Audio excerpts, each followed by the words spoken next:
Alright, so let's take a more in-depth look at the new UI after this latest update. So just looking at the home screen here, we're currently charging. So as you can tell, the charging screen is different. All the charging information is in the top left corner now. It's telling you how much time until your desired charge level, the charging current right now, which is 4 kilowatts, how many kilowatts you've added since the charging session started. You have your current 18 amps at a possible 30 right now, and volts, as well as your current charge level and your charge limit that you set. As before, you can go to your battery settings and again adjust the charge level that you want your car to reach. The other thing I'm going to take a look at, and again, this is accessible by going to the car icon down here. Before we get there though, I'm looking at these bottom icons here. So previously you've had your seat heaters on the bottom row. That has been taken out, and the goal for them was to sort of clean everything up, which I guess they did in one respect, but then also if, let's say, your heat is off and your seat heater is off, you have one of two options. Either you go to the climate control settings here, which will both start your climate control and then allow you to turn on the seat heater, or the other option is to use voice commands, which I think, as most of us know, work sometimes on a good day.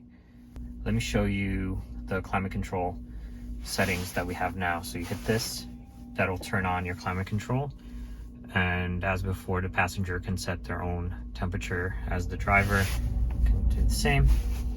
If we go here again, this is what the controls look like now.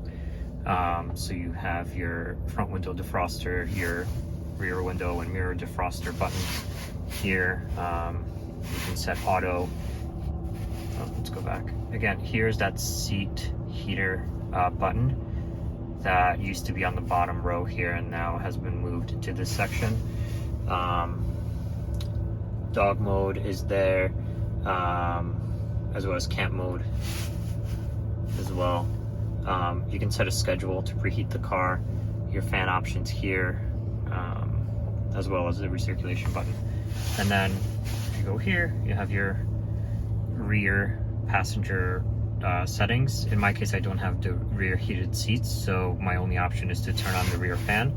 Yeah, you can't do anything by tapping on the seats. Alright, so then let's go to the other options here. The controls section, I think actually it looks better than it has before. So everything is nicely organized. You don't have to scroll several pages to get to all your settings. You have you can fold all of your mirrors just by hitting that button. There's a child lock, window lock, the glove box right there. Your windshield wiper settings, you can adjust your mirrors by going here. This looks the same as it did before.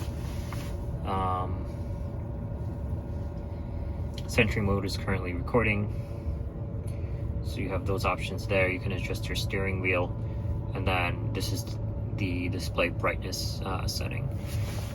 If you go to pedals and steering, again, nice and clean. You don't have to scroll a ton to adjust your settings here. Charging, I think actually it looks pretty similar to what it looked like before. Autopilot settings, this one is a little bit more in depth.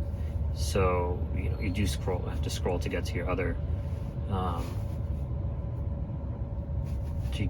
options.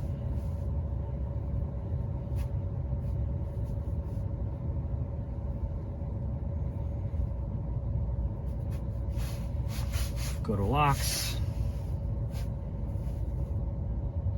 One of the new options, or one of the recent updates at least, you have the driver unlock mode, which whenever you open the car, only the driver door is going to unlock when you first unlocked the car.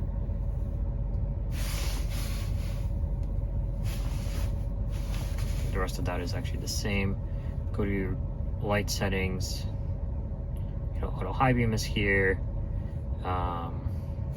Steering wheel lights, which I'm still not sure what the point of that is. Let's turn these on actually. Go to display, and you could adjust that in the main controls as you saw before, or you could do it this way. You can set the appearance of the screen, whether you want dark mode, light mode, or for it to switch automatically.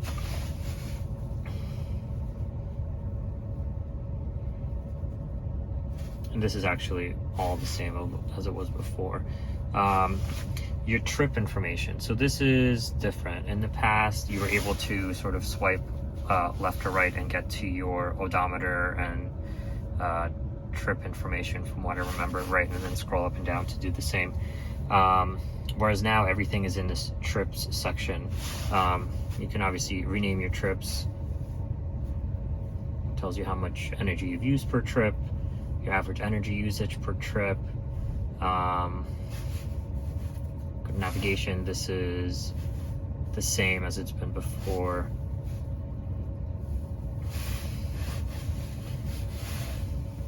This is all the same again as it was before. All right, and then the other major difference is to see your tire pressures, you go to service, whereas before you could see it by swiping, I believe, left on the bottom of the screen here. So now you go to service to see that information.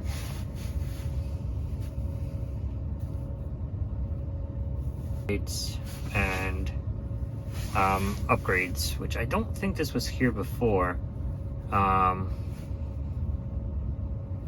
So currently I don't have premium connectivity, but all I have to do is swipe to subscribe, which actually is pretty convenient. So yeah, that's what the new screen looks like here. Actually, let me show you one more thing. And then you have some customizability down here. So you can adjust, or rather you can customize which icons appear down here by holding it. And then you can replace it with any of these icons. Yeah, so that's that. Then over on the right side here, you have your most recently used apps. So, you're limited, I believe, to 4 icons on this side. The other new thing is that to see your dash cam footage from before, just go to dash cam icon, and there it is.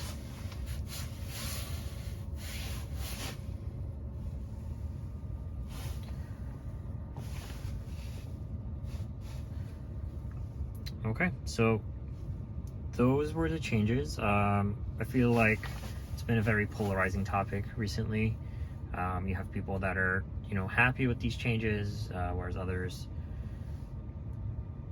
are definitely not, especially since they've been used to the old way that the Model 3 has been set up.